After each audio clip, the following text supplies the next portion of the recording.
Today's video, we have the latest NHL trade rumors looking at teams like the New York Rangers, Ottawa Senators, Montreal Canadiens, Pittsburgh Penguins, and the Nashville Predators. We also have some news on some injury updates, some more COVID issues with the Ottawa Senators. Plus, we have word that the Penguins have settled a lawsuit and the NHL won't be having the other victim, which we're calling John Doe 2, in the Blackhawks scandal as well. All that and more coming up next. Welcome back to another video here at Top Shelf Hockey. As I mentioned, we have a variety of NHL news and rumors to talk about here today. Let's kick things off first with the news regarding the Penguins lawsuit here, as well as the information on John Doe 2 and the NHL not offering to help. So essentially, we know the Penguins were facing a lawsuit from former assistant coach at the AHL affiliate, Jerard Fagerberg, who's also a former NHL player. Of course, his wife, Erin, had alleged to be assaulted by the head coach, Clark Donatelli, at the time. Obviously, that situation didn't get reported for some time, but eventually the Penguins were accused of kind of covering things up.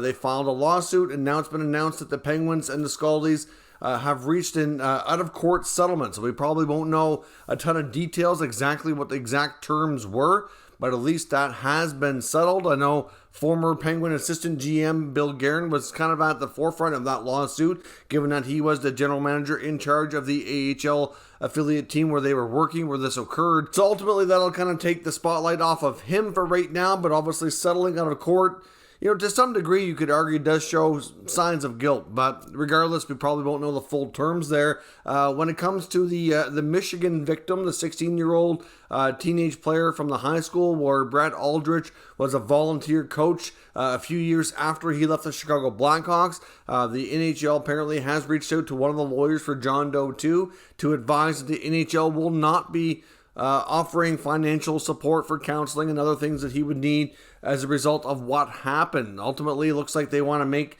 the Blackhawks responsible for that. I believe the statement indicates that they're going to leave that for the Chicago Blackhawks to handle, which really, I think that this all goes again. We all know that Bettman and Daly are lawyers. That's what their main profession is here before they ended up in the roles that they are today. So when they make statements, especially on anything of this sort of nature, it's usually legal speak or legalese, as I like to call it. So, you have to wonder why it's said the way it is. And to me, by them offering financial support, I think would be like showing signs of guilt. And even though I do think the NHL could have done more, and I think the NHL certainly to some degree has some guilt and should have as well, because of everything that happened here with Kyle Beach. And he reached out for a lot of help between the league and the PA and the Blackhawks and got nothing from anybody, which could have resulted in Aldrich being stopped. And maybe this other situation could have been prevented, right? So I do think there's guilt all around on all parties here, from the Players Association to the league to the Blackhawks, who are obviously the most guilty in all of this. But still, the fact that they won't help, that's what I'm kind of rationalizing it as, is why I still think it's BS, and they really should be trying to kind of help their reputation here and offer some help and support. This is another bad look for them. But again, I think the reason for it is because they're lawyers. They're looking at it strictly from that perspective. They probably don't want to open themselves up to more, potential lawsuits or something. But at the end of the day, they are getting pressure from sponsors. A lot of NHL sponsors that do a lot of advertising with the league and are, sponsors for certain events are, certainly putting pressure on the league that they're not happy with how things have been handled in this whole Blackhawks scandal. Especially most of the issues are being raised from the press conference from Bill Daly and Gary Bettman when they addressed the media after everything was released from that big report outlining everything that was found in the Blackhawks scandal. And of course, they'd even tried their best to avoid Rick Westhead, who was the main investigative journalist spearheading the whole thing. It took other journalists speaking up to even get him to ask a question, which was pathetic on Bettman's part. But, at the end of the day here, it's, again, another bad look. This story continues. But that's kind of the rationale as to why I think they did what they did, even though I greatly do not agree with it at all. News here, the Senators' COVID situation has gotten worse. They've added another player to the COVID protocol, which is defenseman Victor Mete. So obviously, they've got Nick Holden and Victor Mete from their blue line in this protocol. They've got assistant coach Jack Capuano, Austin Watson and Connor Brown are also there. So they're obviously quite depleted here. And of course, they have a few injuries on top of that. Apparently, Anton Forsberg, who is their I guess you can call him the backup goaltender, even though he's, he and Gustafsson have kind of played better and more than Murray has so far, but kind of confusing on really who's taking the lead there. But they've recalled Gustafsson again.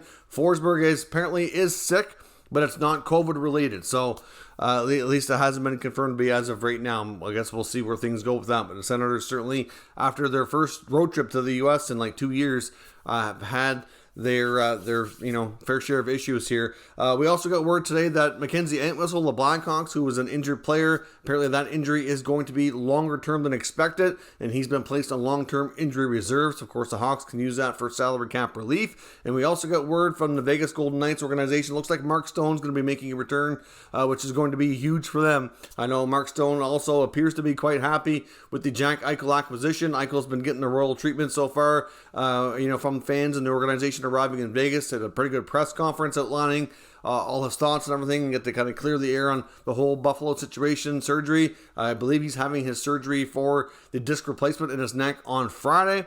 And we'll see where things goes. Hopefully he can get himself recovered quickly and get back on the ice closer to the 3 to 4 month time frame that they're hoping for. But where this has not been completed on an NHL player before, it's a little bit harder to predict the timelines that we're looking at in this particular case. Now, on to the NHL trade talk for the day. I want to look at first an Athletic article on the Nashville Predators from Adam Vingan talking about Philip Forsberg. Now, of course, there's no indication right now to indicate that they're shopping Forsberg or anything like that, but I do suspect the Predators will be a team as we get later into the season, likely not in the playoff mix. And of course, he's a pending unrestricted free agent. The article goes on to discuss the fact that as of right now, there is no confirmation at all that they've engaged in contract extension talks. Obviously, he's making around the $6 million mark right now, likely looking for some sort of a raise. Likely would get it on the open market based on how the contract situations for UFAs went this past offseason. But there is reports that he could be looking for a substantial raise. And Vingan goes on to mention in this article, he wonders if agent JP Barry would be pushing to make him the team's highest paid player, considering they have guys like Duchesne and Johansson making $8 million, and it's probably fair to say you could argue that Forsberg has been a more consistent producer and probably in some senses at least more valuable. I know those guys play center, but still Forsberg has been there quite a while now, has been a consistent producer for them, and I'm just not entirely convinced that David Poile is going to want to go there. I mean, to have yet another contract at over $8 million, but they've already got several other ones that are not working out the best. I mean, Forsberg's been good so far, but he's kind of hitting to that age point where you do need to be careful. You could see a decline in the near future, and that might not bode well if you offer up, say, another 7-year term or something at $8 or $8+ million.